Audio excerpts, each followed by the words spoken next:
Welcome to International Women's Day for 2022. I'm Alison Hornery from the Diversity and Inclusion team here at the Australian Academy of Science. This year, the theme for IWD is Changing Climates, Equality Today for a Sustainable Tomorrow, a theme that recognises the contribution of women and girls around the world who are working to change the climate of gender equality and build a sustainable future. It's my great pleasure to speak with Professor Sue O'Reilly, Chair of the Academy's Equity and Diversity Reference Group, and Academy Chief Executive Anna Maria Arabia to explore how we might all help to change the climate of gender equality. Welcome, Sue. Thank you. It's a real pleasure to be here for the 2022 International Women's Day. Now, Sue, you've had an extended career in science. In your time, what's been the biggest observable shift in gender equity that you've observed at an institutional level? I have indeed had an extended period of time. I counted it up and I'm not going to share that.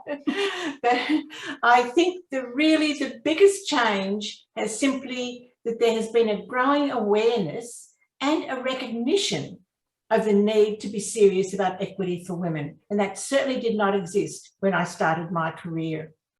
And I also think there's an awareness now that diversity and equity are not just philosophical ideals. There's a growing acknowledgement that it's a wise strategy with tangible institutional benefits and also for significant economic and social returns. And that is a huge change. Some of the institutions that I've been involved in or know of began that change quite early. And when I'm saying early, I'm speaking about change happening late 80s, 90s, which really is quite late in absolute time. Mm. So Di Yerbury was a pioneer. She was the first woman VC of a university. And she became the Vice Chancellor of Macquarie University in 1987.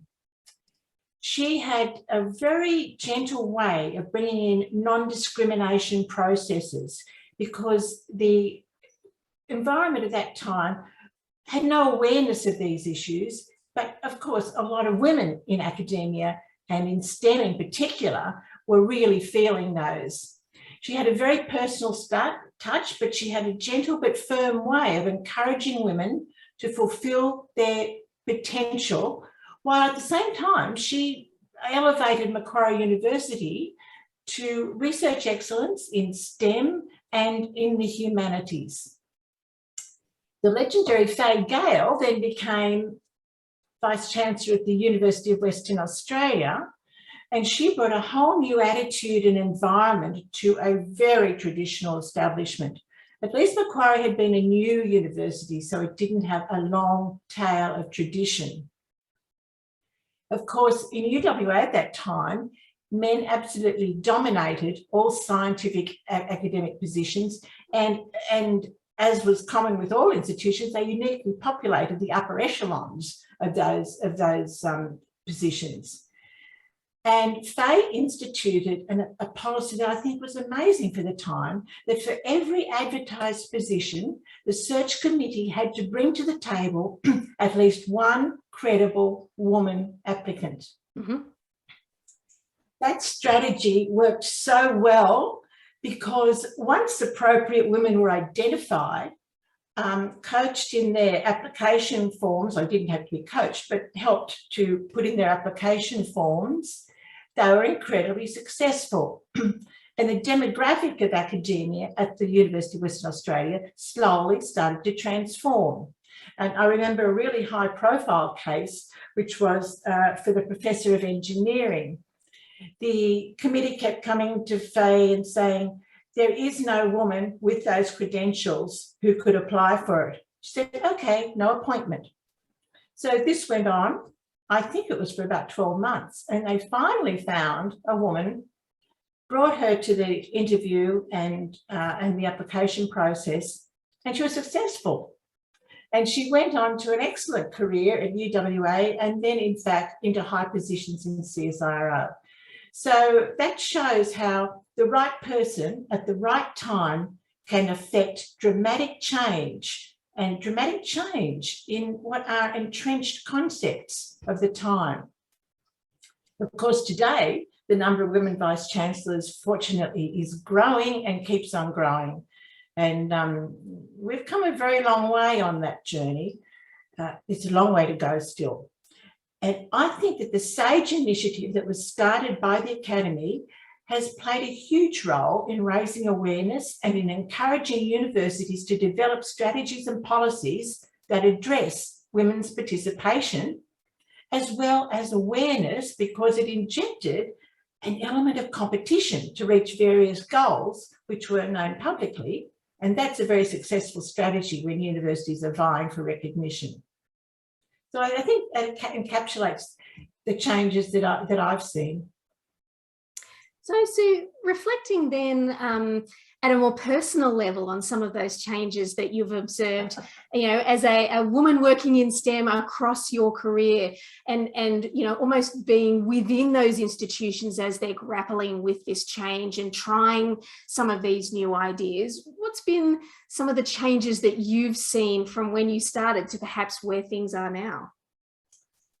Yes, that brings back a flood of memories. Until around 1990, I was the only woman with a full-time academic staff position in geoscience in any Australian university, and that had not been the easiest of roads. But when you ask that question, it really takes me back to my physics class at Goulburn High School. In the second last year of my high school, I chose a science major for my leaving certificate. Yes, it was the leaving certificate in those days. And I wanted to do physics, chemistry, along with maths, French and English, etc. And one of my friends, a girl, and I walked in with a class of 20 boys and sat down. And the physics teacher said, "What? I'm not teaching girls physics."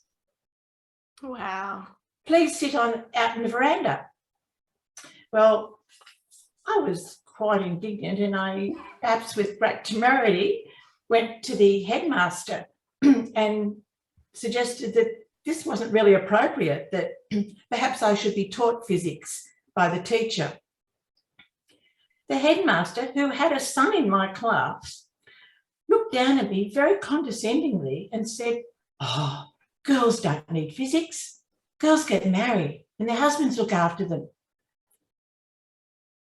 So my friend and I sat out in the veranda for 2 years, working from the syllabus, working from textbooks, and then we beat all the boys in the actual final exam. So it turned out all right, but it was a wake-up call to me. I think it made me a little bit feisty about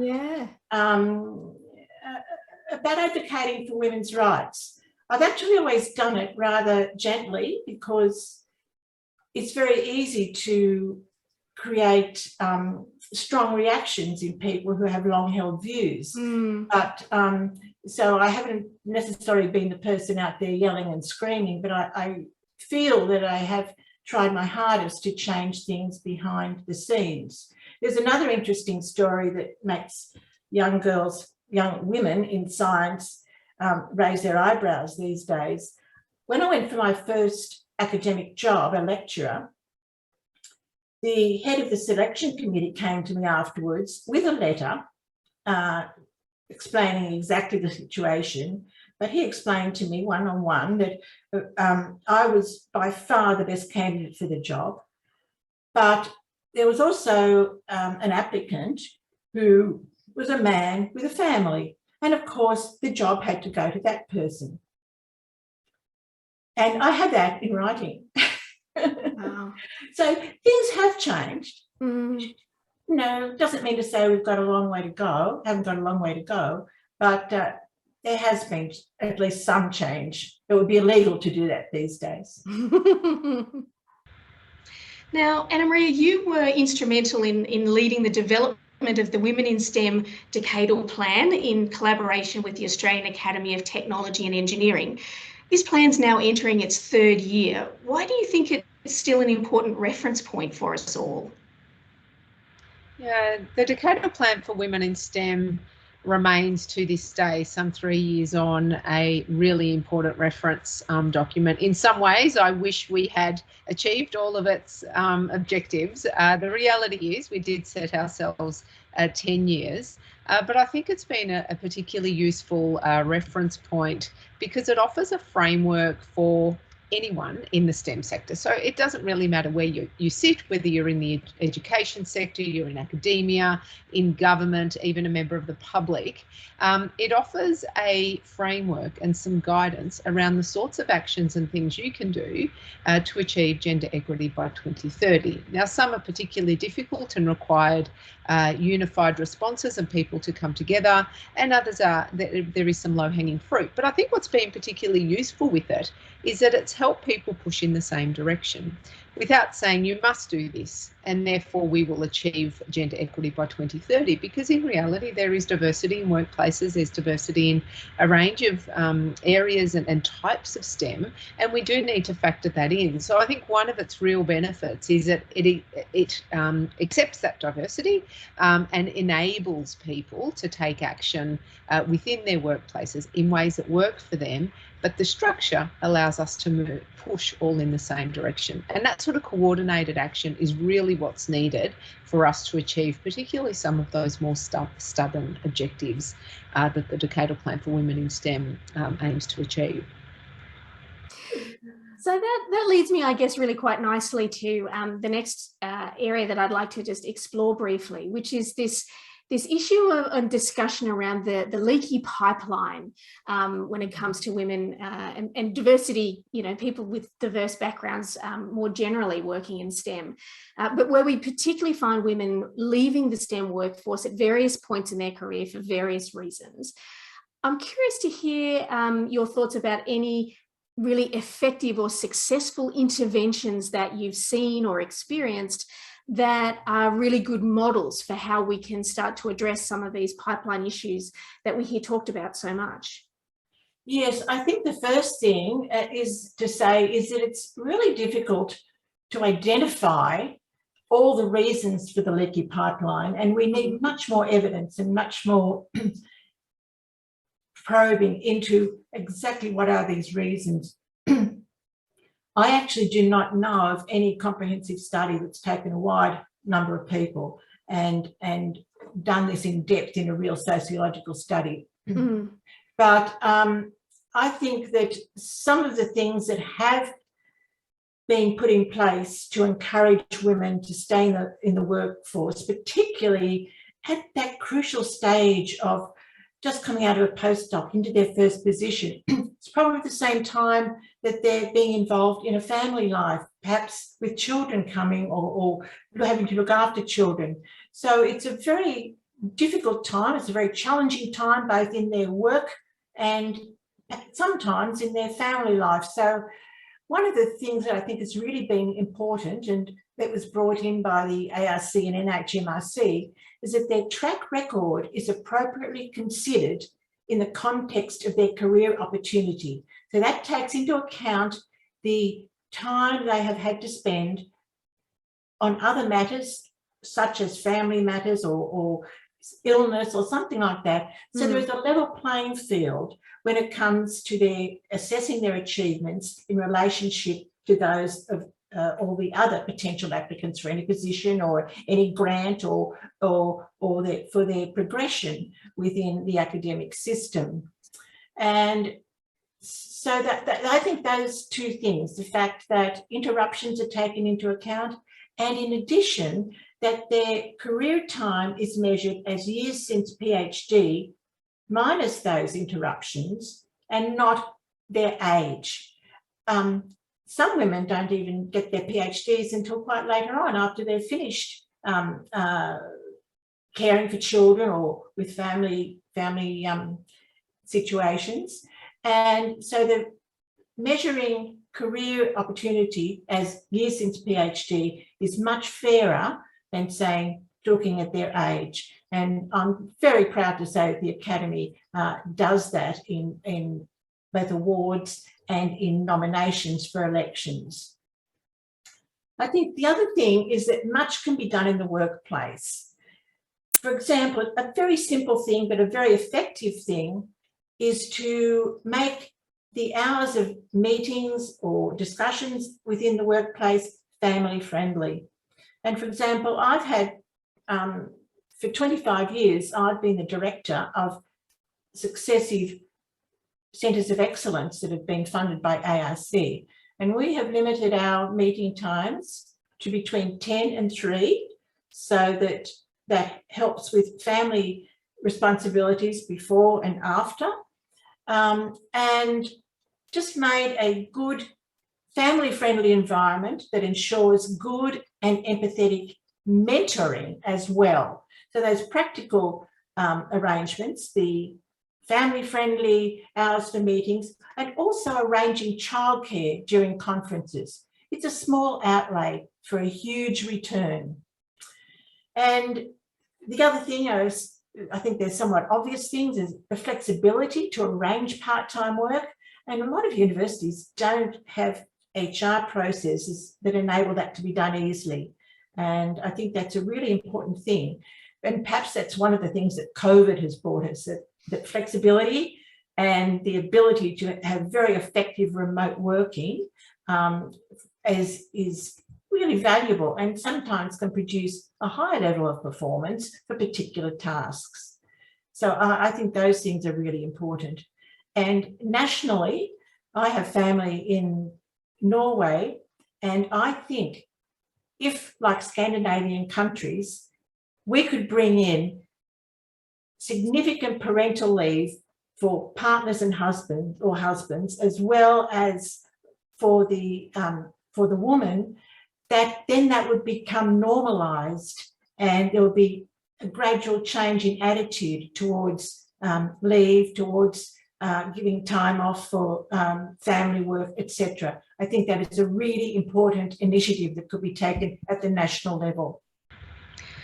So one of the things, I guess, that's important in thinking about that sort of 10-year time horizon is also to understand what's happening now and where we might need to recalibrate. The Academy's been involved in some recent research work on the impact of COVID-19 on women working in STEM, which has found that the pandemic has exacerbated these pre-existing gender inequalities. What are some of the key things that you'd like to see, or you hope we can reset and rebuild as we emerge from the pandemic? Yeah, you're absolutely right, Alison. I think some of the underlying issues were there, and they have been exacerbated by the COVID-19 pandemic. Some of the things we saw was the higher number of women who are casuals in the STEM workforce, and they were the first jobs to go, for example. It was women that were asked to take on a greater proportion of the responsibility when people were working from home. So the caring responsibility, for some, excuse me, period of time, teaching responsibility as well as work. And then, of course, there are just some areas of research that cannot be done from home, and so required an even greater level of flexibility, which was difficult if there were caring responsibilities. And with women picking up that a lot more, that became a serious issue. But the pandemic did, I think, accelerate some flexible work arrangements. It did debunk some myths around if you're working from home, you're not working, when actually people were very, very productive from home and looking out for each other as well. So I think there were real opportunities there. Moving beyond the pandemic, and I always feel a bit trepidatious saying beyond the pandemic, but hopefully we continue where we're in the direction we're going in now, with Omicron showing the direction that we expect viruses to take. But beyond the pandemic, I'm hoping some of those flexible work arrangements weren't and don't remain only associated with the pandemic. In other words, that they outlive it and that they remain. And I think we have a reasonable chance of that happening, because there is increasing awareness across workplaces of the benefits of offering individuals an opportunity to work flexibly, a greater understanding of people bringing their whole selves to work. We aren't just kind of machines at work and then we've got this other life that is somehow categorically separate and there's no overlap. It's just not the way life is. And I think there's a deeper understanding of some of those intersections there. I hope some of those changes in workplace culture and workplace practices really do outlive the pandemic, we'll be better for it. We know diversity brings greater profits, it brings greater productivity, it brings better decision making, it brings more publications, therefore that brings more grants. So there's a range of benefits in the STEM sector. And of course, I've just referred to some of the benefits, particularly associated with research in the natural sciences, but of course there's the technological sciences and there's a range of other areas, social sciences and humanities, where the benefits are absolutely widespread as well in the research field. In your role as chair of our EDRG, can you talk a little bit about some of the key issues that you think organisational leaders need to keep in focus? That's a very difficult question to answer, and I'm going to start by saying that one of the challenges with traditional institutions is just that they're traditional. They have long-standing traditions, and actually gaining momentum in the first place, let alone maintaining it's the first problem. And so the challenge is actually changing ways of thinking. For example, in a long-standing university or a body like the Academy, many of the processes and the concepts that people come with were formed some time ago, and they may not have kept pace with societal changes. So changing long-held ideas by discussion and by use of some of the excellent training tools accessible these days is really productive. So it's hard to talk about leadership in that sense, in that sometimes the leaders also have to undergo that process of gradual change. Others don't, of course, and they very successfully can adapt and change and lead along with that. But there's another mechanism that it sounds really mundane, but I have found it very effective. And that is simply to change the language of documents. Take the guidelines, take application forms, and make the words in those gender bias free, and bring in concepts of equity within the criteria that are used. And that's a very subtle way of changing thinking in those who have had long-standing different ideas. It's a stealth way of changing attitudes, but I have found it amazingly effective. It's very boring when it's being done, and it's something that has to be looked at sequentially, perhaps every year even, to make sure that those documents are guiding people's thoughts and the way they make decisions. And going back to the role of SAGE, I think a competitive element is also a very useful tool, because with SAGE there are award levels to be achieved and they're publicly known, and it's proved very effective in providing a bit of competition across participating universities. Most importantly, I think it's important to have a member on all committees who has good awareness of equity and diversity issues, who can be a voice on that committee, part of the committee, not a separate voice coming in on top, but being part of the committee and being integrated. So I think all those are ways of directing processes and also directing leadership if necessary. So if we think then about some of those applied lessons from the last couple of years, as well as the thinking and understanding work around the research that the Academy's been doing, we've also been deeply involved in the doing around gender equity with, say, for example, the Decadal Plan champions at that institutional level, and with the STEM Women Initiative at the individual level.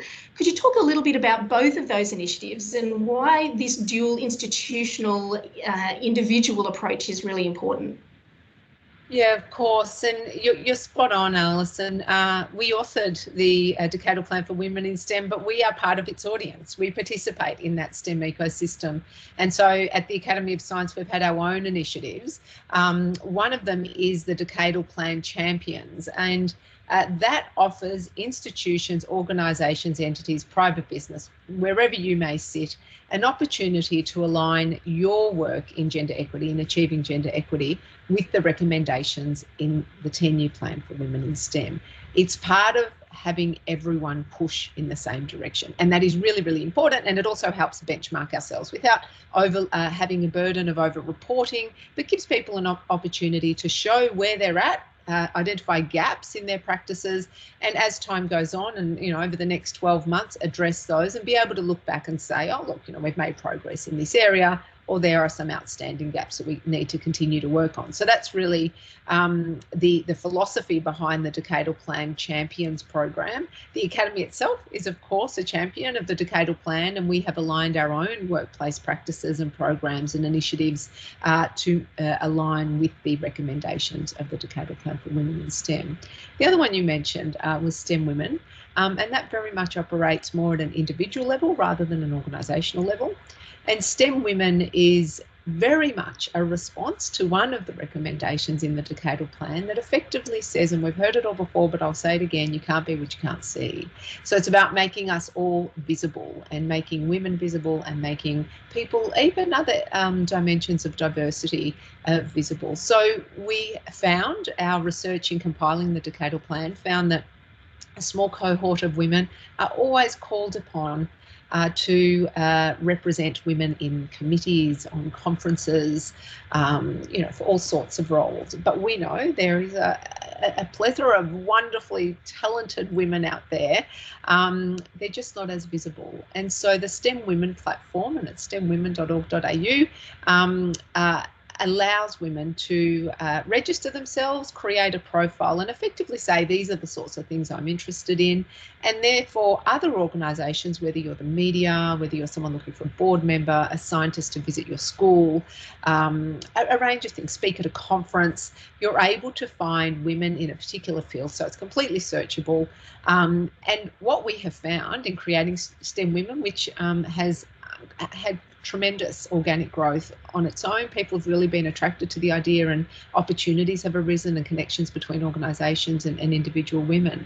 But what we've found is that there's an appetite for it, and not only we've been able to showcase not just women in STEM, but a whole range of diversity that exists in STEM, and it's beautiful. Neurodiversity, LGBTIQ+, disability, you know, just cultural diversity, a range of different forms of diversity. And we hope as we go forward, we will start gaining a better understanding of the intersection and some of the disadvantage and bias that can exist, and accumulated disadvantage at the intersection of some of those forms of diversity. So it's been a tremendous initiative. We have been able to take that beyond Australia. The model was very, very attractive to some of our Learned Academy brothers and sisters across the world.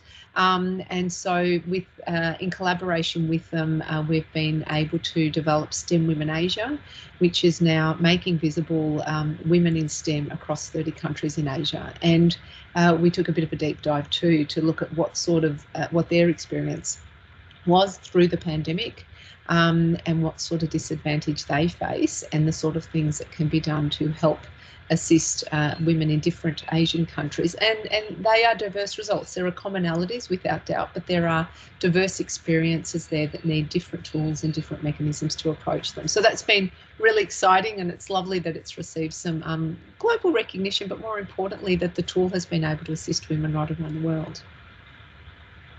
So let's kind of bring it kind of right back to the Academy itself, as one of the centres of gravity, if you like, within the STEM ecosystem. Obviously, it's it's incumbent on us to do some work on ourselves as an organisation as well, and show some leadership in that space. Did you want to touch on some of the things that the Academy is also focusing on around this area to try and push this agenda forward? We must always focus in, always seek to improve.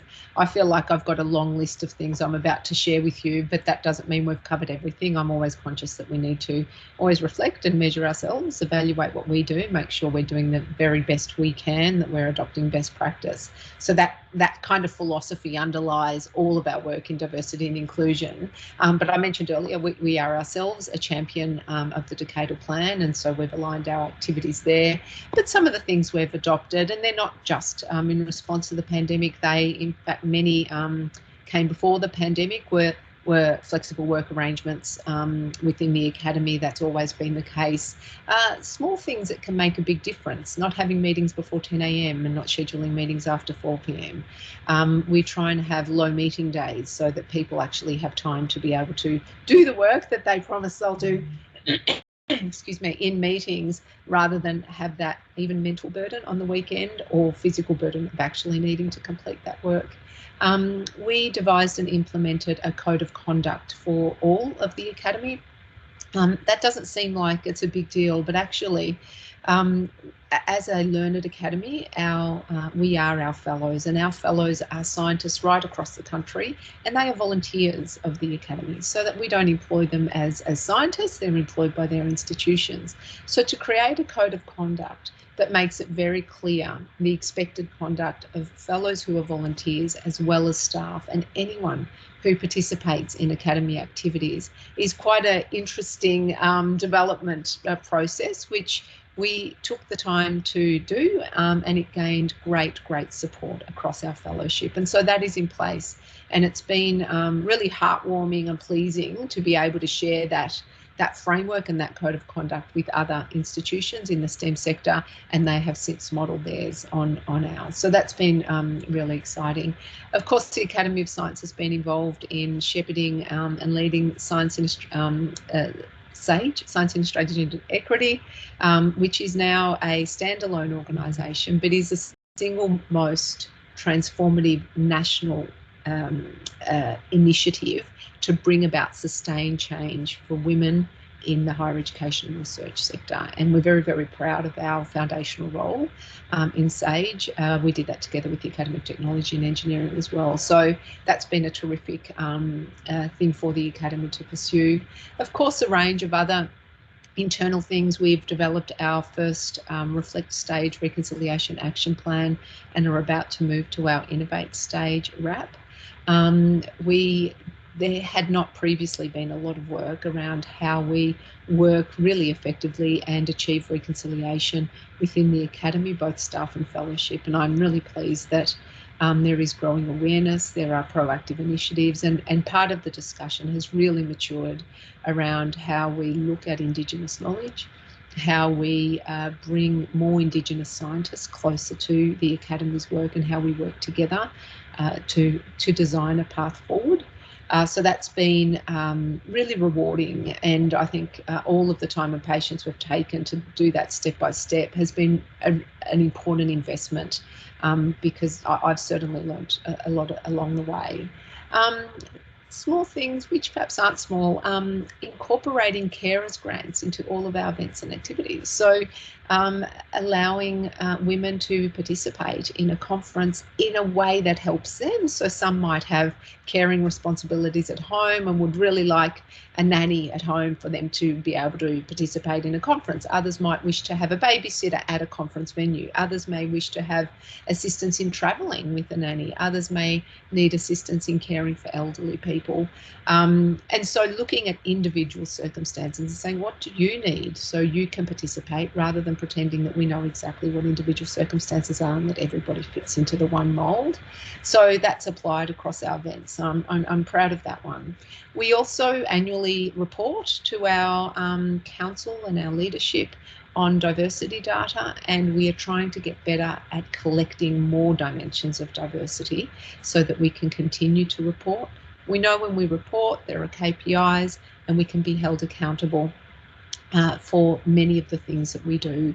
One of the recommendations in the decadal plan was having leadership aware, but also having leadership accountable, and making sure that progress is accounted for.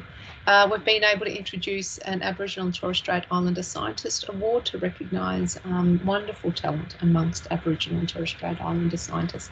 There are many more things, but it's a multi-pronged approach.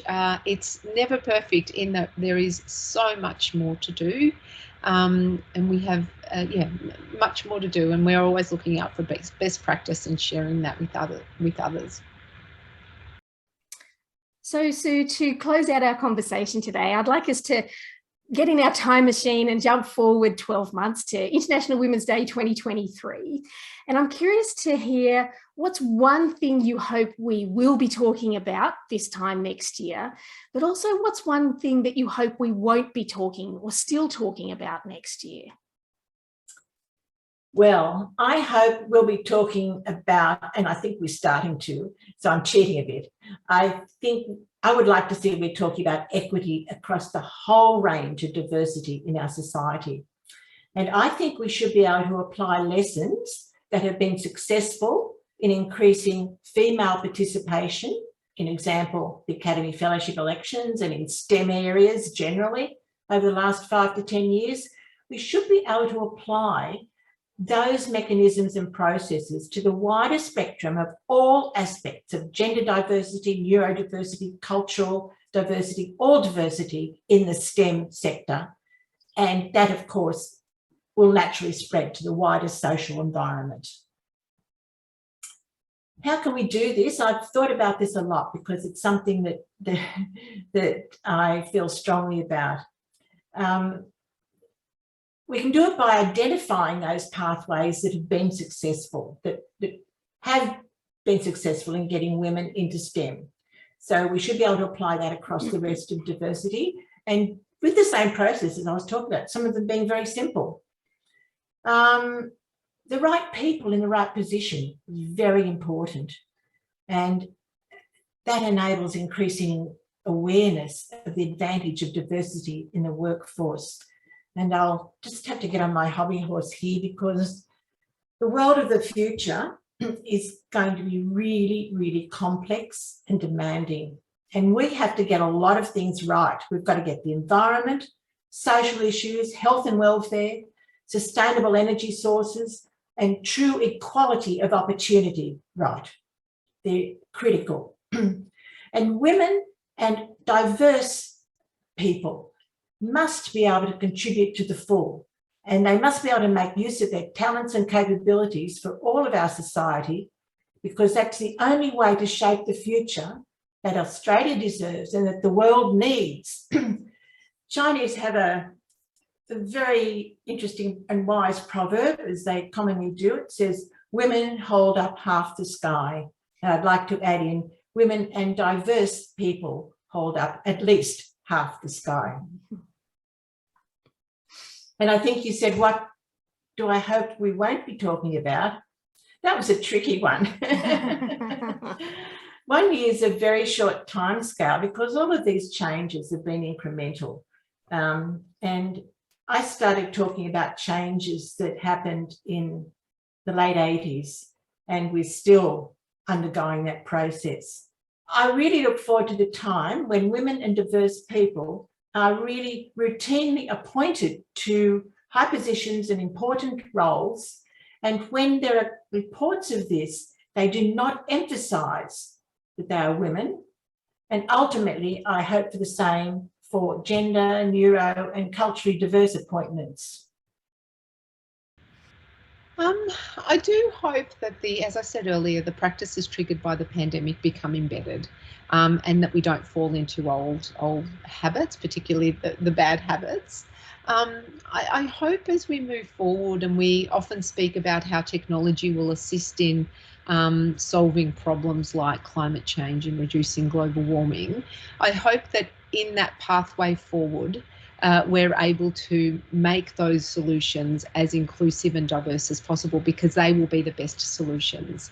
I would hate for the solutions to the biggest problems to not embed diversity and inclusion in them. I think it's really important that we do that. Things like AI and coding disadvantage into AI is something that concerns me, and I hope we're learning and that isn't the case going forward. I hope that we won't be talking about the gender pay gap. I know that's overly ambitious. If we could solve that in 12 months, we will have achieved great things. But I'm reminded, Alison, the decadal plan for women in STEM on page 17, and I love this page and I often cite it. That's why I'm encouraging everyone to have a look at it. Looks forward. So it's 2030. It's 10 years on. What have we done? What do we look like? And it's really worth having a read of that. It talks about, oh gosh, a range of things. It talks about, I've got it here near me, so I'll refer to it. It talks about the STEM graduates who, you know, a couple of years ago were 9 and 10-year-olds, you know. So they will be the STEM graduates in 2030, and we hope that they'll work in workplaces that are free of discrimination and value diversity, that we've systematically eliminated harassment and sexism in the workplace and racism in the workplace, but systematically, you know, it's just now embedded in all that we do. That women from diverse backgrounds are in leadership positions across the board, whether that's chairs of boards, whether that's CEOs, senior management, in whatever form of organisation. That we all recognise and we see how creative and profitable and successful we can be when we embrace diversity. It's got a range of other things. I really like it. That, you know, that men across the country are routinely taking up parental leave and things like that in equal measure as women. That staff and their employees are realising benefits, that KPIs and accountability is built into all of our practices. You know, and I think it concludes, and I'll quote from this if that's okay, and it says, the health of our society, our environment, and our global interactions will be stronger. Globally, we will have drawn on all of the available talent and resources to achieve the Sustainable Development Goals. And as a nation, we'll be proud and we'll be prosperous. And I think they are some of the benefits that we can look forward to if we do embrace all of those things that the Decadal Plan outlines and gives us a pathway and a framework to follow. So when I think about next year, I'm hoping there are steps in that direction. So we get to 2030 and we say, well, of course we're here. Well, was it any different? That might be a nice way to look back then and say, oh, you know, well, we've got it right. We heeded our own advice. We took the necessary steps, and we're better for it as a nation. Well, it's a tremendously energising way to finish, actually. Anna Maria, thank you so much for spending a bit of time with us today and sharing some of the work that that you've been spearheading, but also highlighting some of the things that are happening around the sector to kind of give us that give all of us that impetus to keep moving forward. Thank you so much. Thanks, Alison. It's great to speak with you. It's critical that we hear and include a diverse range of voices, particularly when it comes to our shared challenges around climate change and sustainability. We invite you to visit the Academy's new Climate Hub at science.org.au for advice, information and news. And a reminder that today and every day you can find women working in sustainability, climate change, or any of more than 4,000 other areas of expertise on the STEM Women platform at stemwomen.org.au. We celebrate their passion and dedication today and the change they are bringing to our world. Thanks so much for tuning in. Until next time, bye for now.